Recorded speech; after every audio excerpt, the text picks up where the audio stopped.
Hello and welcome everyone. I'm Steve Corfield from Leading Sales and I'm joined today by Dan Nation, who heads up AI and operations at WilsonCooke Group. Between us, we spend most of our working lives on two halves of the same problem. I help businesses build sales strategies and processes that grow profitable sales. And Dan builds the AI systems that make those processes run automatically. This session is the first of three. Today we're covering prospecting and specifically how you generate better quality leads without your teams spending hours on manual research and outreach. Session 2 will cover pipeline management and Session 3 will cover the win-loss analysis, and we'll show you where those fit in as we go. Let's start with the uncomfortable reality. Prospecting for new business is hard, if it's being done at all, and it's getting harder. Buyers do their homework long before they speak to a salesperson. And inside most businesses, the functions that should focus on prospecting simply don't work together. Marketing generates activity without true commercial insight, and sales sometimes chase opportunities that were never properly qualified. The CRM becomes an administration database and a safety net rather than a strategic asset. And valuable business intelligence sits in systems and silos that is never fully utilised. The result is what you see on this slide. Inconsistent growth, poor forecasting, margin erosion, and the most frustrating part, everyone does exactly the same things year after year. This session is about doing something different. This isn't just an anecdote, the research backs it up. Gartner's work on the B2B buying journey found that buyers spend just 17% of the whole process meeting potential suppliers. And if they're comparing several suppliers, any one salesperson might get around 5% of their attention. 6 Sense found buyers are roughly 70% of the way through their journey before they make contact. And their more recent research shows most buying groups have already ranked a favourite before you know they exist. And today they are using AI to do this research and ranking. Now, let's look at it from your side of the fence. Salesforce State of the Sales put actual selling time at around 30% of a salesperson's week.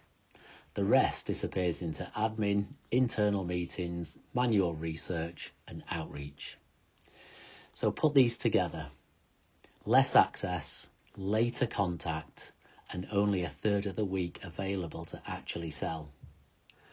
Prospecting has to work harder and earlier than it ever used to, which is exactly why the rest of this session is about automating it. Here's the sales process, and the first thing to say about it is that it isn't a funnel. A funnel is linear. Leads go in at the top, orders come out at the bottom, and the process resets every month. High-performing organisations don't work like that. They run a loop. Data analysis tells you what your best customers look like. Market research tells you where the growth is. Voice of customer tell you what really matters to the people buying. Campaigns turn all that insight into qualified leads. Then qualification, pipeline management, and win-loss learning turn opportunities into orders. And every single stage feeds intelligence back into the start. Every campaign, every conversation, every win, every loss makes the next cycle smarter automatically. Today, we're focusing on the 4 stages in green, the front end that generates leads. The rest we'll cover in sessions 2 and 3. So you know that where we're heading, here's the series at a glance. Today is prospecting, the always-on front end that fills the top of your pipeline with better quality leads. Session 2 is pipeline management. What happens once those leads become live opportunities and how AI inside platforms like HubSpot and Salesforce keep deals moving instead of drifting. Session 3 is win-loss analysis and the 80-20 rule, learning from every outcome and concentrating effort where the margin actually is. Each session stands alone, but they're designed to build on each other, exactly like the loop Steve just showed you. Let's get into the process itself. I'm going to walk you through the 4 front-end stages one at a time: data analysis, market research, voice of customer, and campaigns.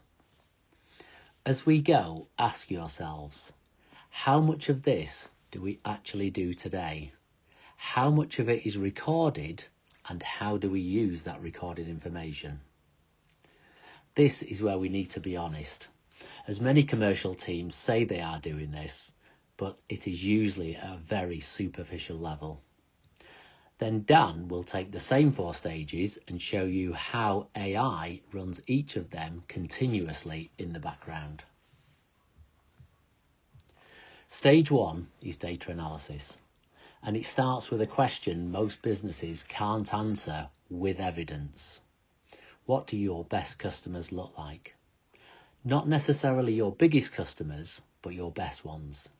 The ones with strong margins that stay with you, grow over time, and buy more of what you're good at. The information is already sitting in your existing business systems. Win rates, retention, margin by sector and product, sales cycle length, buying behaviours, and lifetime value. When you analyse it properly, patterns appear. Certain sectors consistently produce better margins. Buying behaviours can predict long relationships. Specific accounts are primed to grow. From that, you build an ideal customer profile based on evidence rather than assumption, and everything downstream improves because you stop broadcasting to everyone and start focusing on the customers most likely to buy, stay, and grow. And this works with your existing customers too. The same analysis surfaces underdeveloped accounts and cross-sell opportunities that haven't yet been recognised. Stage 2 looks outward. Once you understand your own commercial performance, you need to understand the market better than your competitors do. That means the fundamentals. How big is the market? What share do you have? Which sectors are growing and which are flattening? Where the emerging demand is, and how you're positioned against your competitors. This is the stage that most businesses skip because it feels academic, it takes time to gather and interpret the results. Sustainable growth rarely comes from simply doing more sales activity. It comes from focusing the right activity in the right places.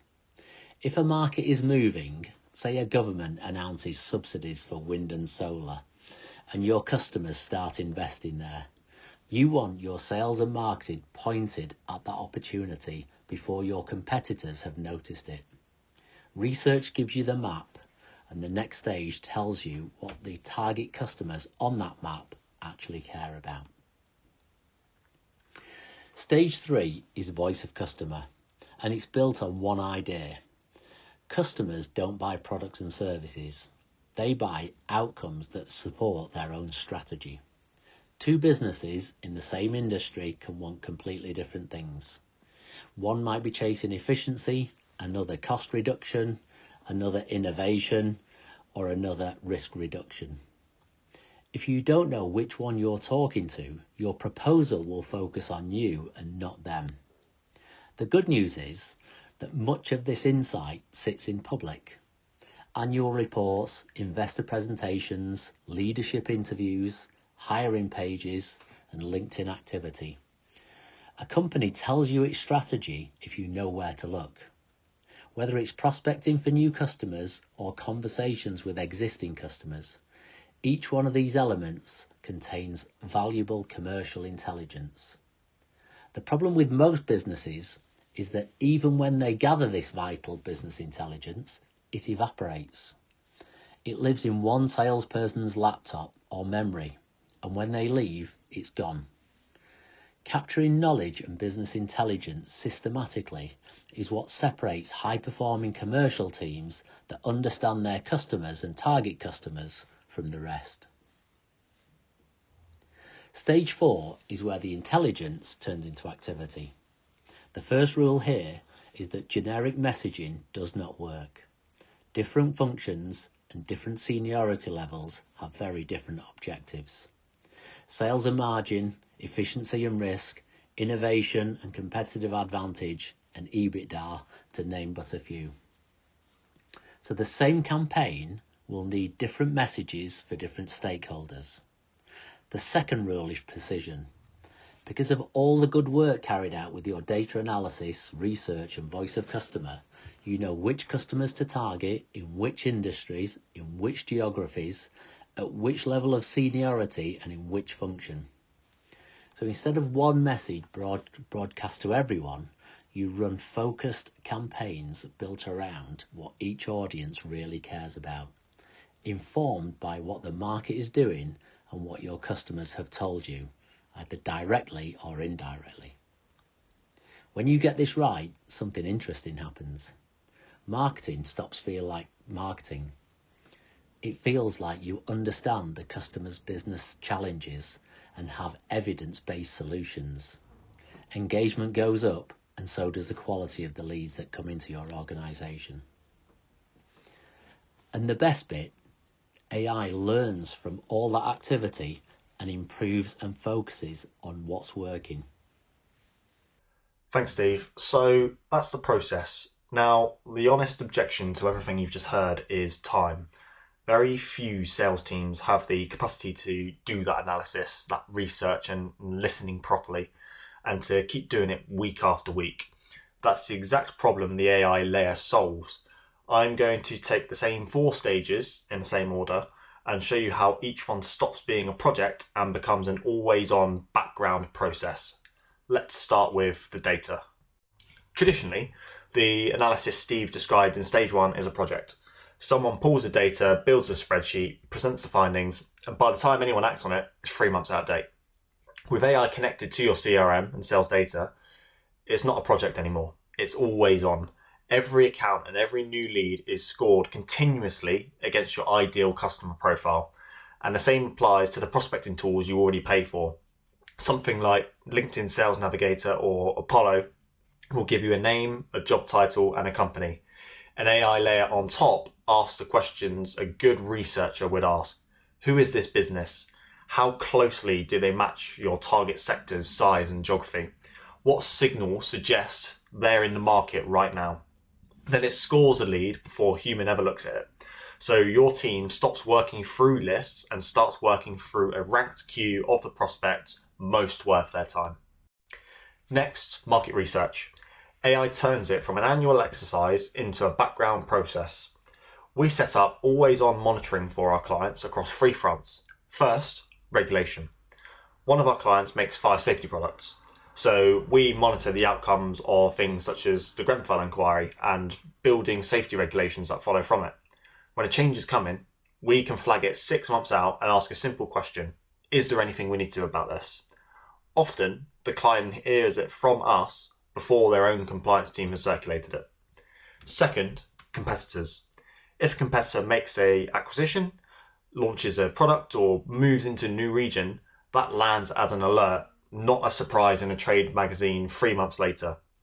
Third, market signals. Investment announcements, subsidy schemes, hiring trends among your target accounts. Each one is a reason to start a conversation with a prospect while it's still news. That's the difference between selling and turning up with something useful.